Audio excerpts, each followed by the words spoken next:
ينتلكو ينتلكو يا ودلي ودلي يا ودلي ودلي ودلي ودلي ودلي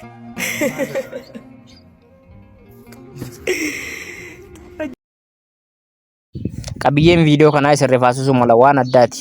Intalti kun madaamiin isii ijoollee hankoo nyaattee budaa taatee ijoollee koo nyaatti jechuudhaan wantoota takkaa hin jirre mana waayimaa yookaan xonqaa itti lattee kan ijoollee kan kee nyaate intala kana qaleetii dhiiga isii obaasii jedhaniin.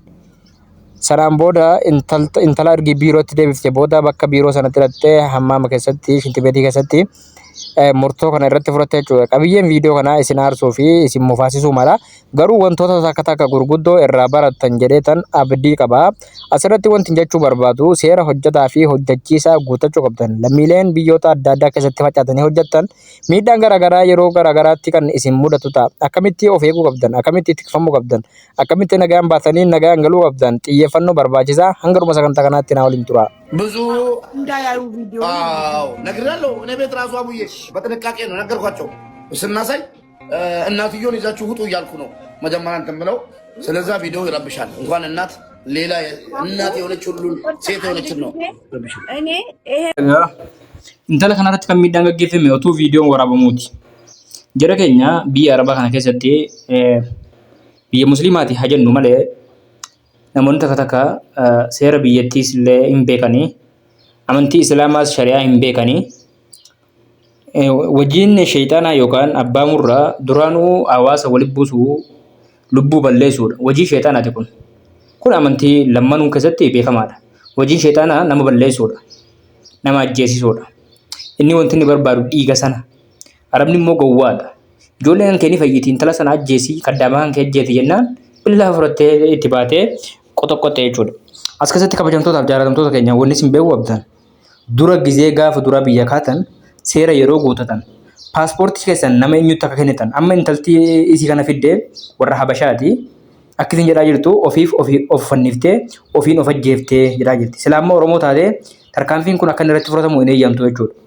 Isinii galee nama keessanii Oromoo keessaayyuu Oromoon Jimmaa Harargeetiin hin deemin, Harargee Jimmaatiin hin deemin, Arsii tan Wallaggaatiin hin deemin. Ijoolluma ganda keessaniitiin deemuu qabdan. Galata Rabbii dallaallee bakka hundayyuu ni jira jechuu barbaadetan. Isinii galee amma wanti intala kanarratti gaggeeffamaa jiru tokkoffaa akkasitti duute akkuma isin jedhe kanaan duute lammaffaa irratti immoo janaazaansi biyya hin geenye biyya Saawudii keessatti abbaan fedhe yoo fedhe namni si ajjeetu yoo fedhe makiinaa si ajjeetu yoo fedhe wanti fedhe si ajjeesu janaazaan kan kee amma abbaan nufutti hin qabaramu.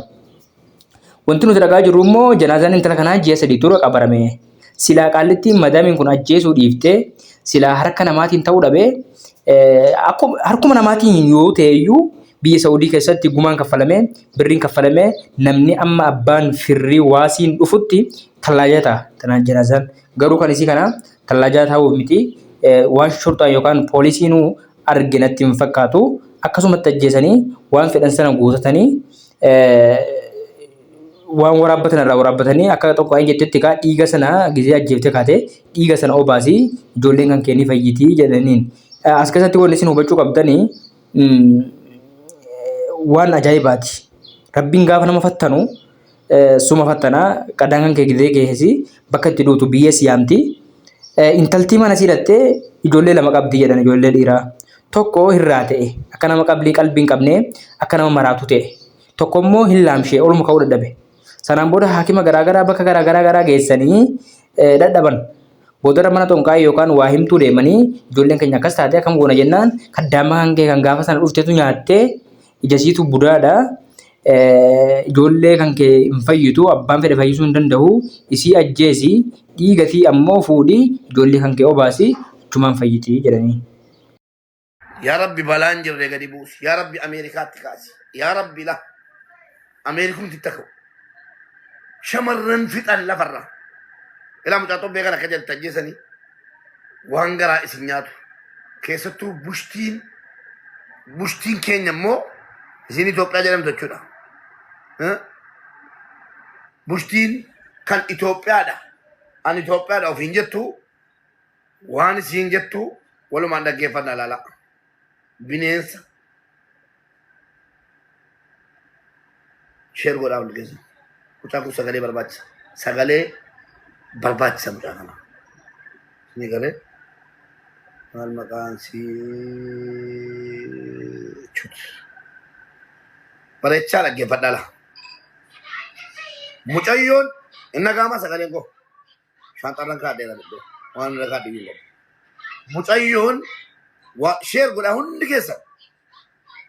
Mucayyoon waan isi. Sodaachisa wallaahi sodaachisa haati hiyyeessaa ilmoon haadha hiyyeessaa akkamitti baatee haadhaa fi maatii jireenya isii jijjiirti jechuun wallaahi gaafii keessa nama galcha haala kanaanii ergi dhiigni dammaa dawwaadha jedhanii wal qaluu ilmoo namaa qalanii fannisuu ta'e gaafa duraa tokko kalee wal keessaa baafatan jedhan amma immoo akkasumatti gaa aboo wallaahi duutiin tala kanaa baay'ee takka qabiyyeen kun raasii baay'ee nama sobsee. እቺ ልጅ ካልሞተች ልጅሽ አድንም ተብላ ተነገራት ለመዳም ማለት ነው። እቺ ልጅ ካልሞተች ልጅሽ መዳን አትችልም፣ እቺ ልጅ መሞት አለባት ሲባል በር ዘጉባት። እቺ ልጅ ማለት ነው። ድምፅ አለ፣ የልጅቷ ድምፅ አለ። ሰሚ ካጣን እንጂ የሚሰማን ካጣን እንጂ ወገን መንግስት ኤምባሲ አልደረሰላችሁም ካለ እንጂ ይሄ ይፋ ያለ ነገር ነው። እቺ እናት መካስ አለባት። እቺ እናት መካስ አለባት። ሬሳዋ የልጇ አስክሬን ወጥቶ ወደ ሀገር መግባት አለበት ማለት ነው። ከዛ በኋላ እቺ ልጅ ካልሞተች ያንቺ ልጅ አደጋ ላይ ናት። ቡዳዋ እቺ ናት። ሰው ከተቸገረ እኮ ቡዳ አይደለም። በተለይ የኢትዮጵያ ሕዝብ ቡዳ የለውም። ቡዳ አረቦች ናቸው። የለንም እኛ ቡዳ። ቡዳ ናት ካለቻት ጠንቋዩ ቡዳ ናት ካላት በኋላ ቤት ውስጥ ተዘግቶባት ሳትበላ ሳትጠጣ ስንት ሳምንት ተቀመጠ ልጅቷ ማለት። Namni miskiinummaan gitee biyya baate jireenya haadhaaf abbaa fi jireenya mataa isii jiruudhaaf gitee baatee gola madaamii keessa dhaabbattee hammaa madixxee kushiinaa keessa deemtee xurii namaa gitee miiccitu budaadha jedhamtee arrafamuun kun wallaahi garaa nama gubaa kanarra du'uu wayyayyuu garuu waan baay'ee takka hamilee nama cabsu bar. Waan uummanni biyya dawlaan arabaa kun madaamii keenya kaddaamaa Itoophiyaatii fi obboleeyyan keenyaa fi obboleettii keenya irratti gaggeessifte kun guyyaa takka seenaan hin dagatu wallaahi. Akki kun yoo kaate mucaan ijoolleen mataa dhukkubsatti bar wanti kun durumaan jira araba keessatti kun xabiyaa arabaati. Arabni amala akkasii ni qaba bar. Waa xiqqoo si yoo ka'utu waa nyaatu fehamee situ na nyaatee gul maashaallah sin jedha. Qasaman billaa yoo tu deemu kee gufate gul maashaallah sin jedha dafee. Hayawaana bar naalatullah alayk. Uummata baay'ee takka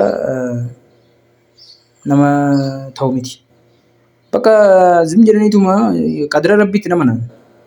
Wallaahi qadara rabbiitti nama nan. Amantii majabaa gad dhaabbataa hin qaban. Mee namni akkamitti intalli mucaalleen daa'imni dhukkubsattee naan harka rabbii jira wanti hundee. Wanti rabbi jedhe naaf, wanti rabbi jedhe hin oolu, wanti rabbi jedhe taadha guutummattuu. Akkamitti namni mee akkamii yaada rabbiidhaati.